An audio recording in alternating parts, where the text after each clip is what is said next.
In today's video, we're talking about healing chin liposuction complications.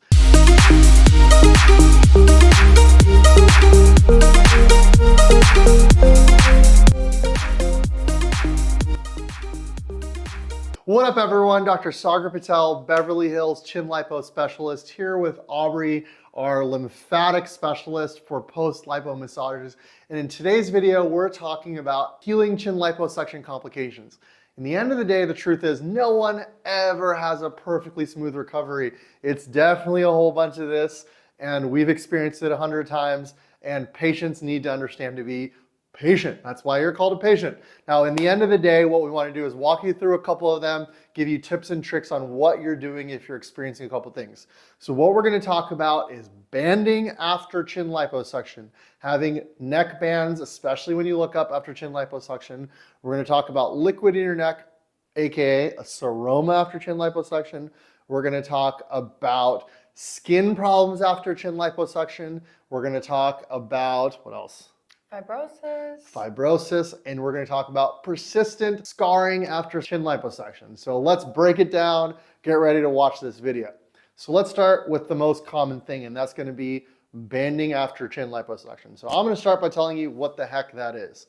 So in our neck, we have a muscle that goes from the bottom of your jawline all the way down to your clavicles. It's called the platysma. That muscle is always there. When we're doing lipo, we're removing all of the fat between your skin and the muscle. And what that does is that brings your muscle forward. Hopefully it brings your skin back, but sometimes it brings the muscle forward. The older you are and the lower the position of your platysma, which once again, this is your surgeon's job to explain to you where you are in that realm of what the likelihood is a possibility. Now, in the end of the day, for most people, it's going to be specifically when you're looking up like this. Now, I would tell you as 99% of people, now not my actors, not my comedians, not my dancers, it doesn't matter. If you're looking up at the sky, what it looks like is kind of the trade-off you're having. If you wanted to do the surgery and you didn't want that, then don't do the surgery. Now, in the end of the day, sometimes that can be persistent and last longer than you'd like. As you notice, it's going to feel really, really tight, especially if your platysma is lower because, once again, your bone in your neck called your hyoid is more forward and lower. Now, when you have that, let's talk to AUBREY about certain things you can do and how you're going to manage that. So we're going to work a lot with the fascia, which is the layer of tissue we've talked about before, the connective tissue in your platysma muscle. We're going to do some shearing, some spreading, some rolling. We're going to use a lot of tools. Now, in the end of the day, what that is the fascia is the layer overlying your muscle. When we remove the lubrication of the neck, lubrication is that thing you didn't want there anyways, aka the fat, that's going to stick to the skin. Sometimes that skin will suck in, but when we stretch the skin, you'll see that. So what AUBREY is going to do is she's going to help loosen that fascia. Now, I know we don't have the tools here, but describe to us some of the tools you can do to soften the fascia. I have fascial blasters. It depends on what time of your healing process you're at. There's different tools up to the 2 weeks that there are from 2 weeks and beyond. So there's some metal fascial rollers, some plastic fascial rollers, so some stainless steel gua sha I use for fascia as well. That really helps to break it down. I use my hands a whole lot as well. Mostly I use my hands. Now, in general, one of the problems with this is your skin will kind of envelop into the fibers of the muscle to make it look worse. And in the end, that's something we can't control, but sometimes it's something we want. When I do something called skinny lipo, that's the whole point. We're going to tighten the skin by decreasing the surface area by allowing it to envelop into that muscle. Now, in the end of the day, we're typically looking at, would you say, about 3 to 6 months until it to go away? Yeah, 3 to 6 months is accurate. And it's going to feel tight initially. It's really not fun, I get it, but that tightness is a good thing. It's making sure our skin stays up and doesn't drop and create us a turkey gobbler, right? And so in the end of the day, the muscle will loosen.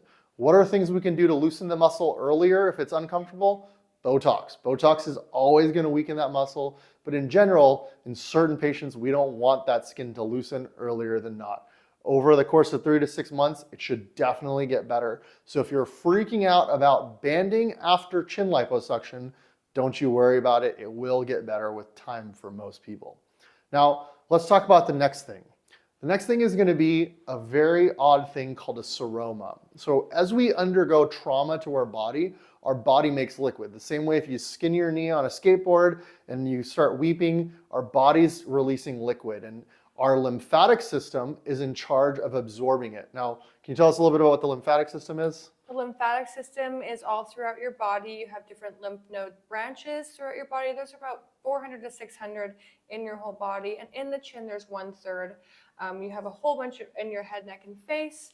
It takes all the waste from your cells and brings it back into the circulatory system, and you get new, fresh lymph, and it goes in a cyclical cycle. When you have tissue trauma, the inflammation comes to help the area, and then your lymphatic system will bring it up slowly, but when there's too much at the same time, and if you're over 30 years old, then it has a hard time processing it, and you need some manual help. And I would say, honestly, especially in men over than women, sometimes our body makes more than we can absorb. In the end of the day, there's two things that can be done. Number one is going to be AUBREY. Manual lymphatic drainage, which is what she specializes in, to reactivate that lymphatic system as fast as possible. And that's why we want to start massaging in about 4 to 6 days. Check out the video above to learn a little bit more about the massaging and what's involved. But if you're there and you've already felt the liquid in your neck, then it's time to do something else. Generally, if there's enough liquid, call your surgeon. This is a situation where we want to suck that liquid out. Now, why do we not want that liquid in the neck? Well, the liquid is filled with little proteinaceous debris inside. Even though eventually your body will absorb all that liquid, you'll be like, I'm healed, this is great. The protein that's left behind will create an insane amount of scar tissue. And I know you've dealt with it, where you have this long process of a huge lump that won't go away. In the end of the day, it's better to be preventative than reactive. And so that's why lymphatic drainage is super, super important. I know not every surgeon recommends this for God knows what reason, but in the end of the day, if you want to learn how to do it, hopefully your surgeon recommends it, set up a virtual consultation with AUBREY and she can show you exactly what you need. Now, you have this liquid, it's gotten sucked out. I guarantee you're going to have a tougher recovery than anyone else.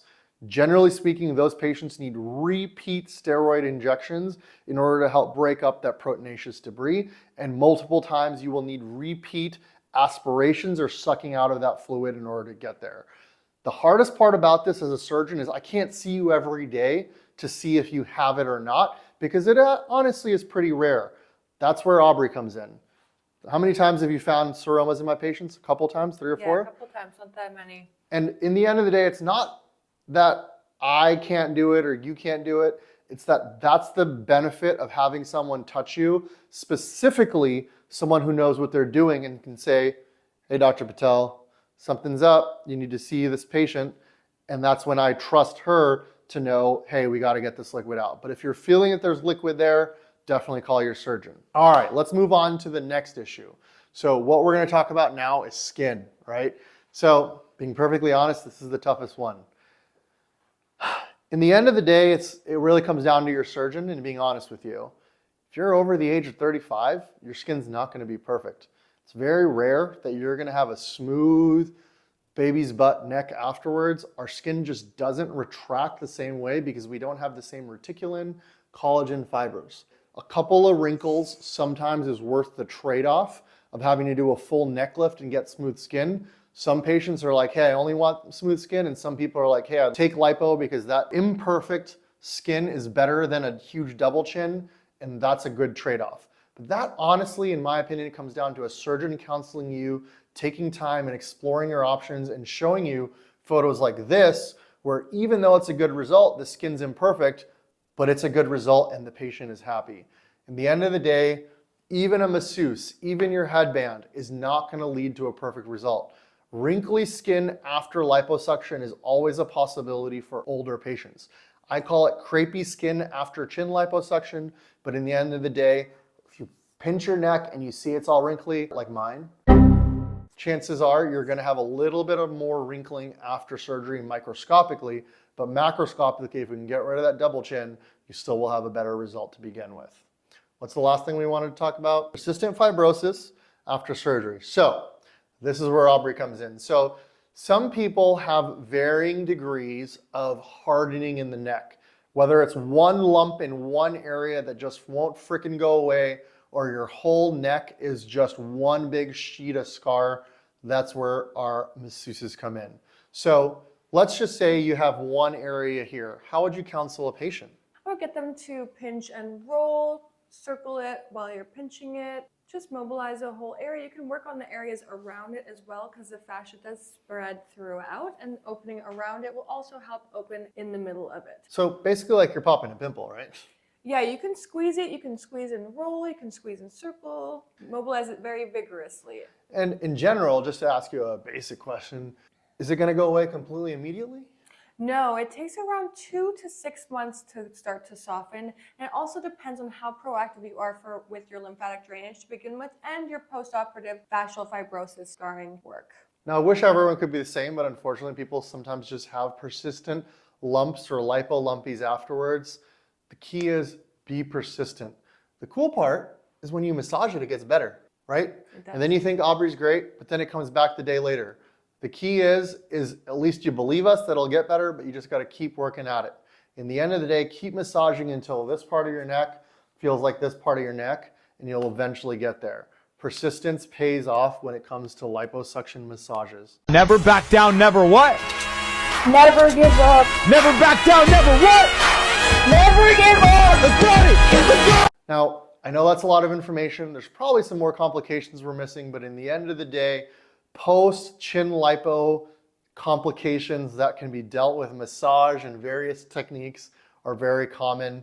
I know there's a lot of surgical complications outside of this, but in general, these are the ones we see most often. They're healing complications after liposuction, and these are things that are, for the most part, normal and the most part manageable. You just got to be aware of them, and hopefully this video helped explain to you what you're experiencing and why and how to manage it. Hopefully your surgeon did a great job. Hopefully you are going to get amazing results. Hopefully subscribe to this channel, like this video, leave a comment, check out Aubrey's link to book a consultation with her if you can't find someone yourself, and I wish you the best.